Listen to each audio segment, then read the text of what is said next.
A dangerous virus is spreading in India, and the world is paying attention.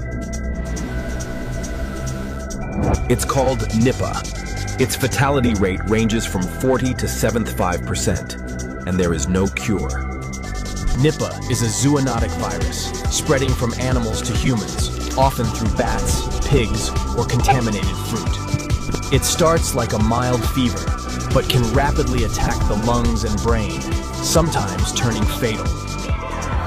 So far, cases are contained, airports are on alert, scientists are racing, and the world is watching. Giving all praises, honor, and glory to our power Yahweh, Bahasham, Yahweh Shai, Bahasham, Rachakwadash.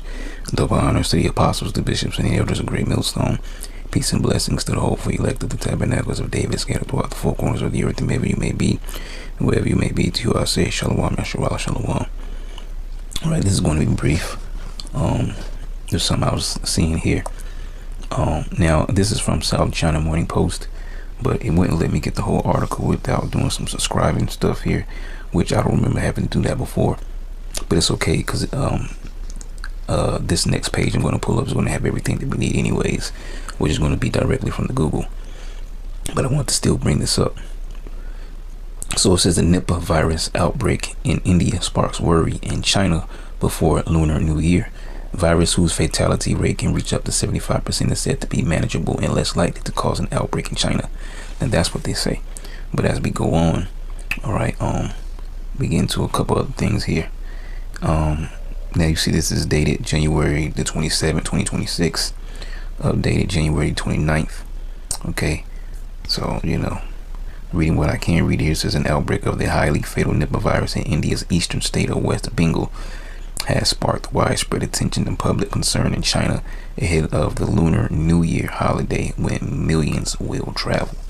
That's about all they give us there. All right, so with that being read, we'll come back over here in a second. I'm going to first pull this up. Alright, so the Nipah virus. So the NIV, a zoonotic virus that causes severe respiratory illness and fatal encephalitis or brain swelling in humans, with a high case fatality rate 40 to 75%. It is naturally hosted by fruit bats and spreads to humans through infected animals or contaminated food, which is very interesting because, you know, different continents have different animals, and some of those different animals carry viruses, different viruses. But also, what it makes me think about is the things that these heathens eat, because see, we have a dietary law. All right, we have clean foods, clean meats, right? We have unclean meats.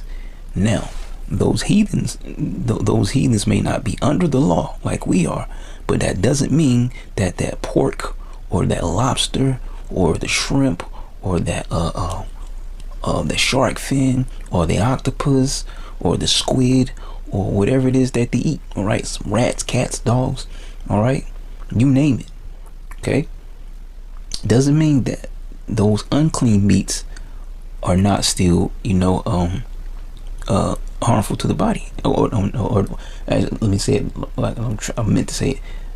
Just because those heathens are not under the law doesn't mean that those things are not still unclean meats. All right, that's what I was trying to say. So yeah, of course. So when you look at what these heathens eat, they eat some anything. They eat anything, right? So it is naturally hosted by fruit bats and spreads to humans through infected animals or contaminated food.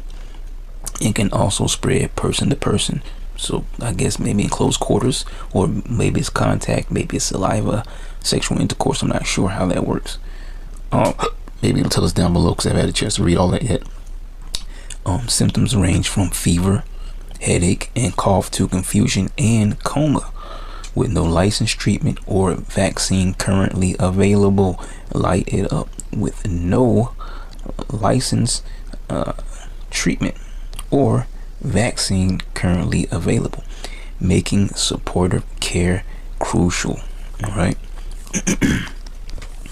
Transmission, animal to human.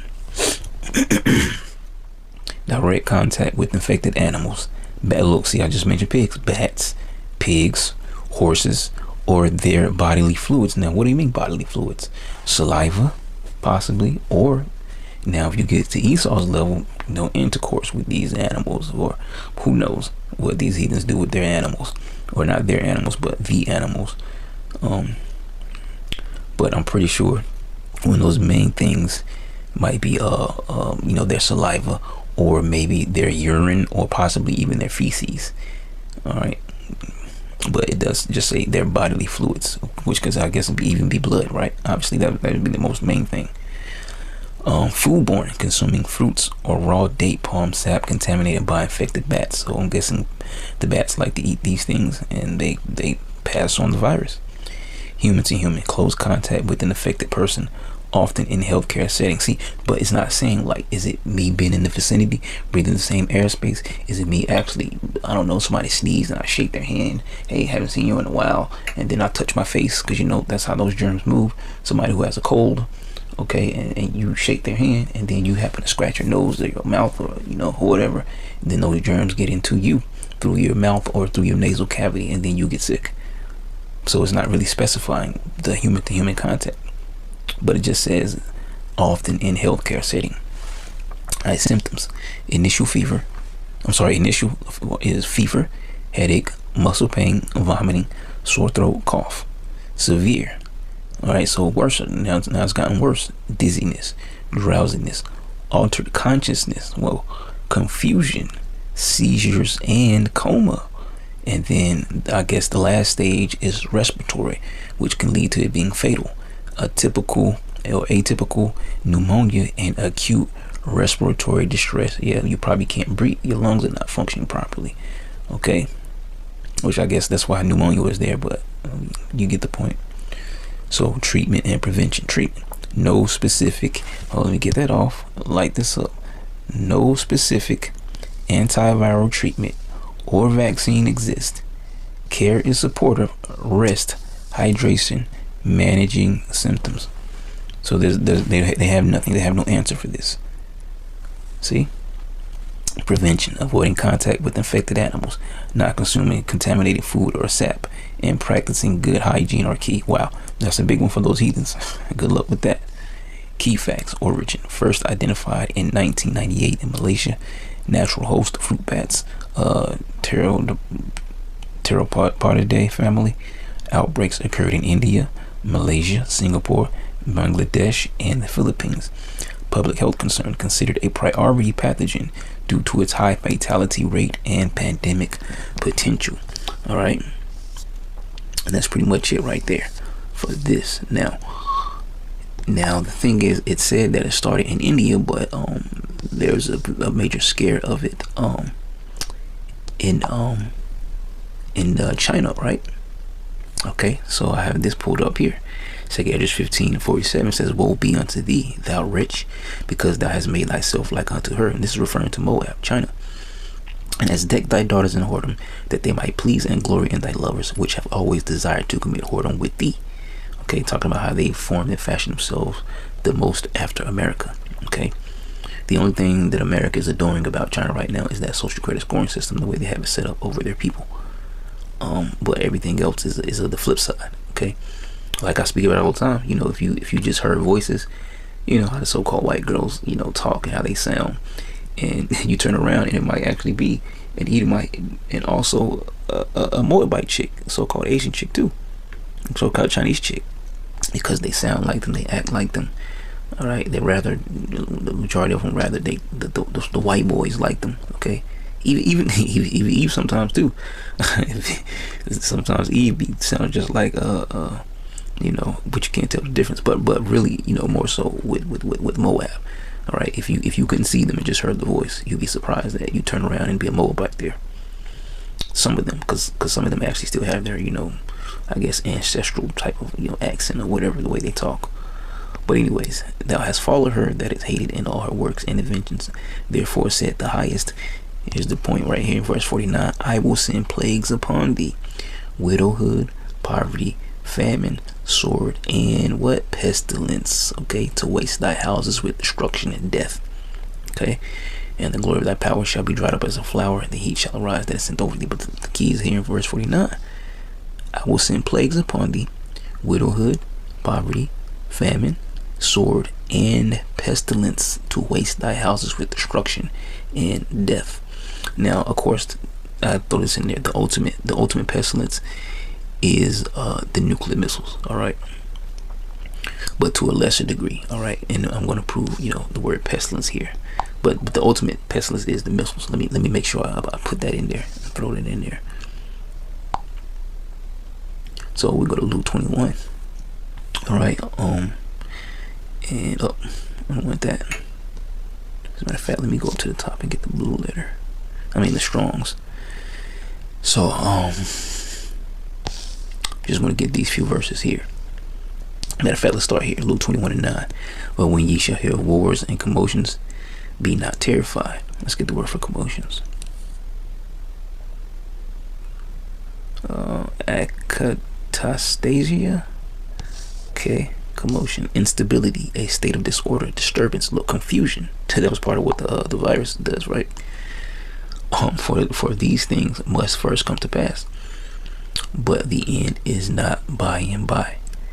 Then say he unto them, nation shall rise against nation, and kingdom against kingdom, and great earthquakes shall be in diverse places. And we're seeing those things, and famines, which has always been a thing, but it's getting to a higher and higher degree as we move forward. And here's the key one: pestilences and fearful sights and great signs shall there be from heaven. And we got the word, got the wrong word there. Let me back up. The word pestilences, G3061. All right, Loy Mas. And it says pestilence, pestilent fellow, pest, or plague. So let's go a little further, because they didn't really give us anything there.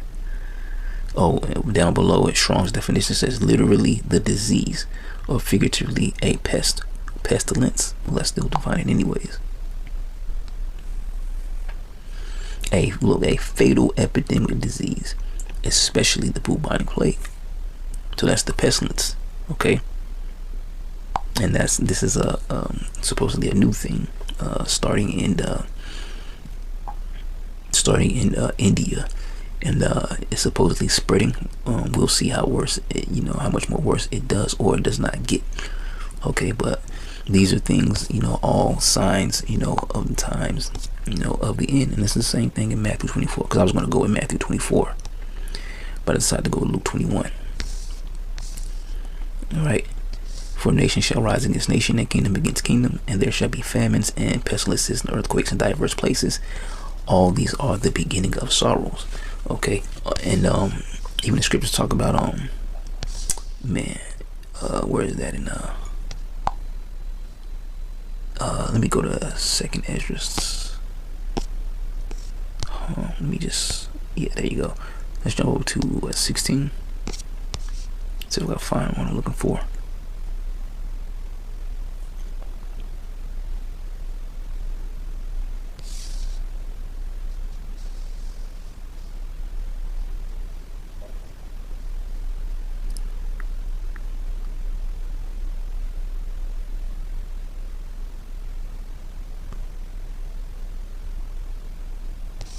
Okay, let me get this. 2nd Esdras 16, 21 and 22. 21 says, behold, victuals shall be so good cheap upon earth, that they shall think themselves to be in good case, and even then shall evils grow upon earth. So hold on, bear with me. And even then shall evils grow upon the earth, sword, famine, and great confusion. For many of them that dwell upon earth shall perish of famine, and the other that escape the hunger shall the sword destroy. Now I'm going a little bit away from the article now, but just still want to make the point, because when you have dead bodies, they also bring forth diseases, okay, or people eating infected animals, that brings infections, that brings viruses, diseases, and whatever the case may be. So a lot of that is going to spread, okay, as we move further into Jacob's trouble.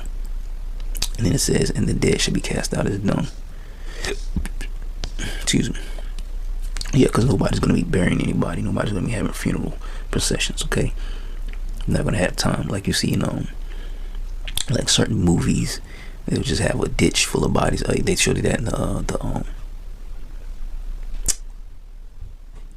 what movie was that?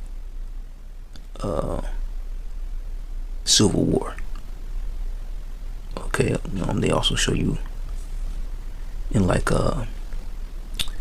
like Walking Dead, they'll have dead bodies, and different shows like that. Okay, hold on, man. So like it, man. It says, and the dead shall be cast out as dung, and there shall be no man to comfort them, for the earth shall be wasted, and the city shall be cast down. And once again, like I said, I've already moved on from the article. Just wanted to mention that first, and then just we're getting a couple of scriptures here just to further the point. But as I was saying, people that get sick, that spreads diseases. People that are hungry, all right, they get sick enough, they can, certain things can happen to their bodies.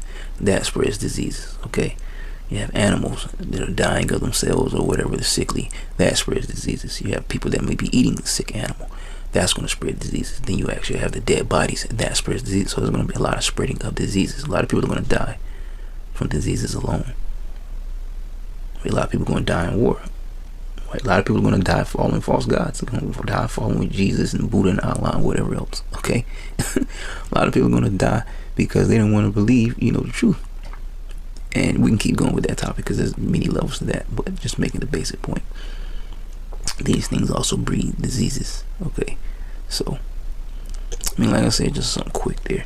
I just thought it was interesting as I saw that. So I'm going to leave it at that. Shalom. The World Health Organization issued an update on the Nipah virus, saying it does not recommend restrictions on travel or trade following the confirmation of 2 cases in India on January 27th. 2 25-year-old nurses, a man and a woman who work at the same hospital in West Bengal, were infected in late December. Indian health authorities said the 2 patients have been recovering and their conditions are stable. They added they have contained the viral disease and that all necessary public health measures are in place. Asian countries such as Thailand and Indonesia are stepping up preventive measures to keep the virus at bay. Thai officials have implemented health screenings at international airports for passengers arriving from West Bengal. But the WHO said the likelihood of spread to other Indian states or outside the country's borders is considered low. The WHO says the Nipah virus can be transmitted to humans by animals such as bats and pigs, and also directly person to person. There are no licensed vaccines or treatment currently available. The virus causes fever and brain inflammation and has an estimated fatality rate of between 40 and 75%. Results from Myanmar's election commission show the military-backed party has won a landslide victory in a general election, securing a majority of seats in both legislative chambers.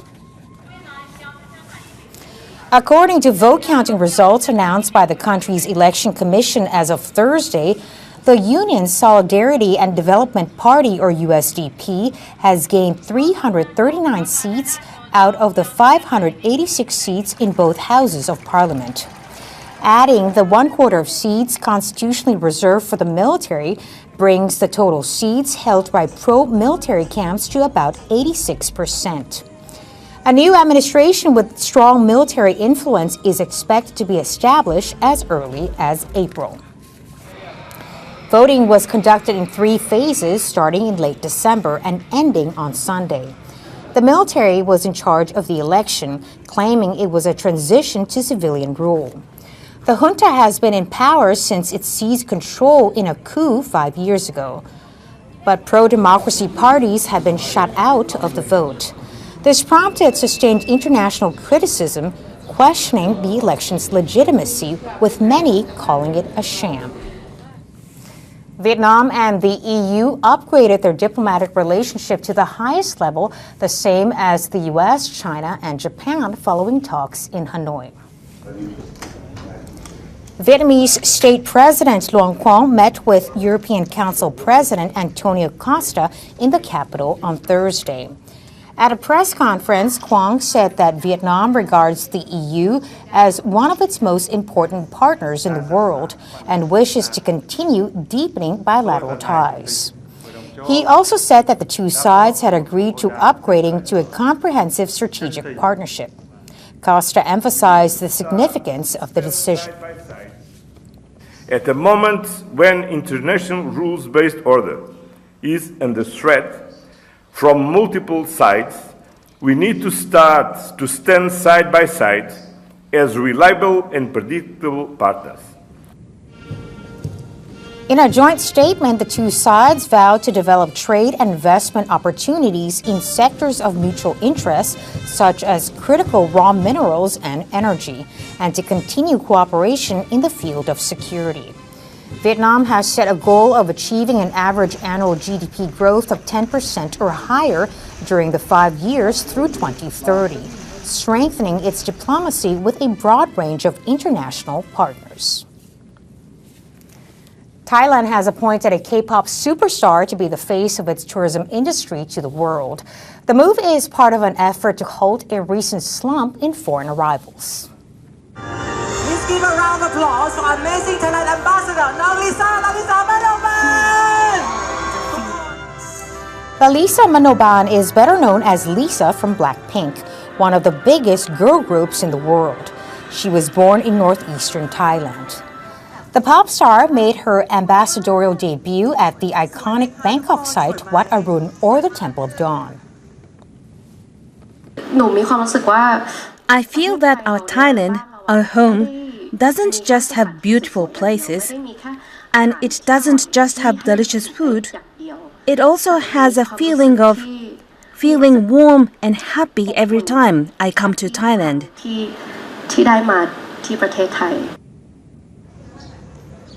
Tourism authorities say Lisa will share Thailand's attractions with visitors while also encouraging the locals to be welcoming hosts. Foreign arrivals to Thailand last year dropped by 7.2%. That was largely due to a fall in Chinese tourists, likely related to concerns in China over supposed links between Thailand and scam centers in neighboring countries. Tourism authorities say they hope Lisa's appointment will help reinforce Thailand as a desirable destination. And that wraps up our bulletin. I'm Tra Thirakalsan in Bangkok.